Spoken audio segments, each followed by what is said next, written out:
जनतेचा आधार, लेखणीची धार, आज की तेज खबर, आपले न्यूज चॅनल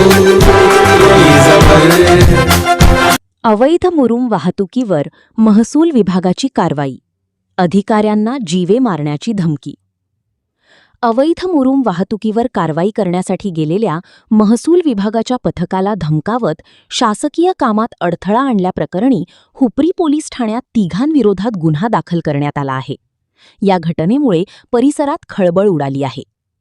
याबाबत ग्राममहसूल अधिकारी सुभाष पांडुरंग जाधव, वय 55, राहा ASC कॉलेजजवळ इचलकरंजी यांनी फिर्याद दिली आहे.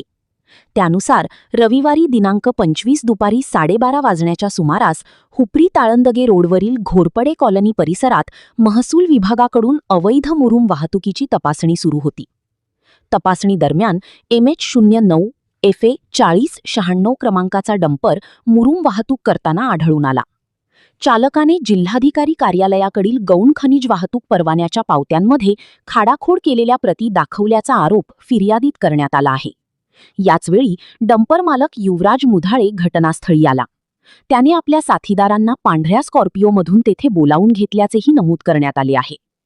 दरम्यान स्कॉर्पिओ चालकाने भरधाव वाहन महसूल अधिकाऱ्यांच्या दिशेने आणून अचानक थांबवत दहशत निर्माण केली. तसेच मी 2-3 लोकांना उडवून ठार केले तरी कोण माझे वाकडे करू शकत नाही अशी धमकी देत कारवाई रोखण्याचा प्रयत्न केल्याचे फिर्यादीत म्हटले आहे. त्यानंतर डंपर चालकास वाहनासह तेथून पळवून नेत शासकीय कारवाईत अडथळा निर्माण करण्यात आल्याचा आरोप आहे. या प्रकरणी डंपर चालक, डंपर मालक युवराज मुधाळे आणि स्कॉर्पिओ चालकाविरोधात BNS कलम 132, 337, 351(2)(3), 3(5) अन्वये गुन्हा दाखल करण्यात आला आहे. पोहेको बसवंतकर यांनी नोंद केली असून पुढील तपास पोसई कोळपे करीत आहेत.